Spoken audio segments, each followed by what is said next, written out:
So we've got a guest coming on, but we wanted to talk about this. You have a new update in the Noshirvan.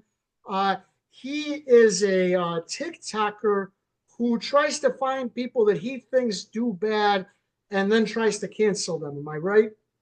Oh, that's right. And this one's related to our good friend, our buddy, who we cover every week, Elon Musk. And How?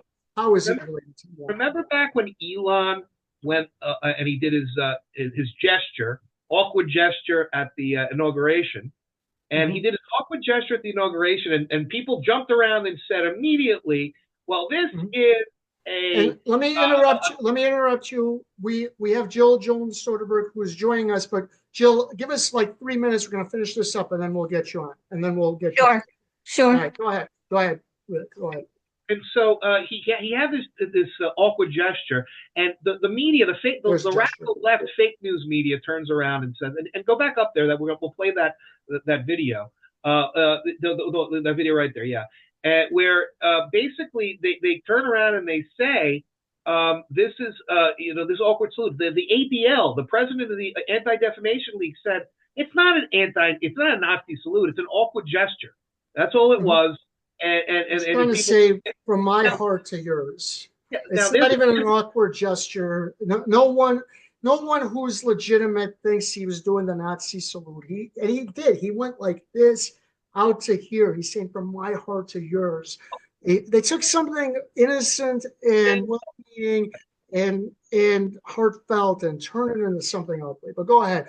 So Steve this lady defended him, and what did Dinesh do? McDaniel defends him. She's a hairdresser from West Virginia, from uh, uh, from Bridgeport, West Virginia, and she basically worked at a salon, platinum salon, and she had 30 views on her TikTok video. Mm-hmm. And Danesh gets a hold of it, and all of a sudden, puts her piece in out of context, and Mm-hmm. then tells her, Now calls her explain. What do not you mean? What do you mean out of context? How is it out of context? well, she came in and she said, if you watch the video, she said, I feel so bad that so many people are ignorant as to what what Elon was doing. It wasn't a Nazi salute, saying the same exact thing that the president of the ADL said, that Mm-hmm. it was an awkward gesture. It wasn't a Nazi. It wasn't racist at all. And Dinesh comes around and says, this woman's racist. She's defending Elon's Nazi salute.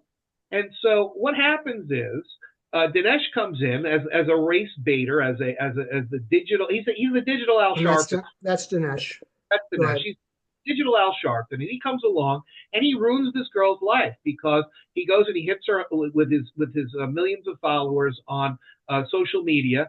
Then it doxes her and her employer, Platinum Salon, and Mm-hmm. Platinum Salon. Then the owner turns around. This guy Corey Groves says, "Oh, we're going to defend you, Sydney. We're going to defend you." The second he starts getting phone calls and getting Mm-hmm. inundated on his social media, and gets a phone call from Dinesh that says, Mm-hmm. "All you got to do is fire this girl, and it'll all stop for your salon."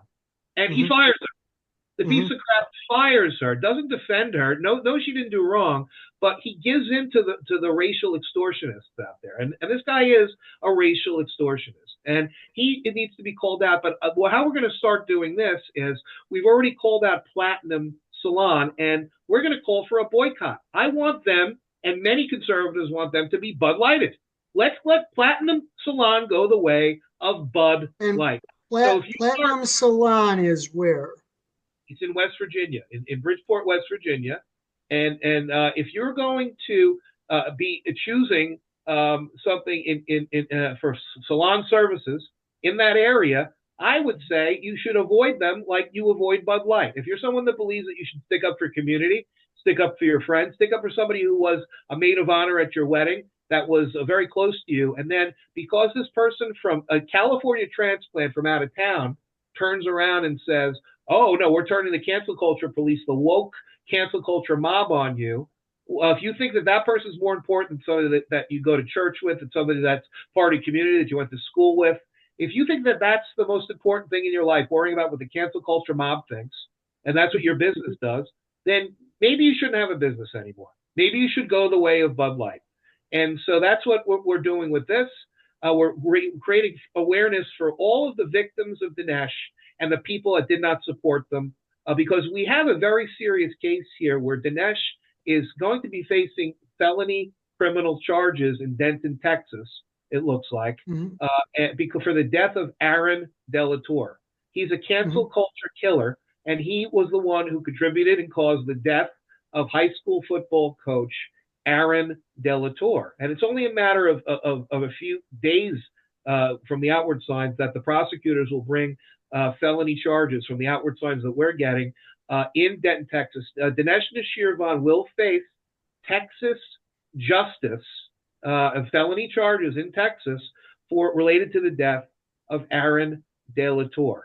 And so we're going to start canceling the cancel culture, but we're going to do that by Bud Lighting every one of these companies that thought that they would value the cancel culture mob, the woke cancel culture mob, over the members of their own community, their friends, their family members, their church members, the people they went to school with, the people that they're going to see day in and day out in their daily lives. They didn't value them, but they valued some California transplant hack, woke race baiter, the digital equivalent of Al Sharpton. Well, there's going to be consequences now.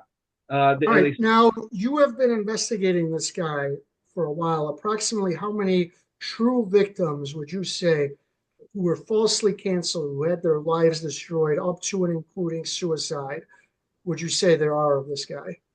I'd say there's over 600 direct victims that he called out, and then the victims beyond that number in the Well, thousands. how many of them should have been called out? I'm saying people who shouldn't have been canceled, who shouldn't have been called out. I'm starting on the premise that none of them should have been called out. All right. I'm starting on the At premise least 600 people who have had their lives ruined by this guy. but he has inherent dishonesty because he uses AI and harassment. He breaks the law in what he does inherently. His business model is a fraudulent, dishonest business model, and he needs to be held to account. Just like Jeremy Hales. Now,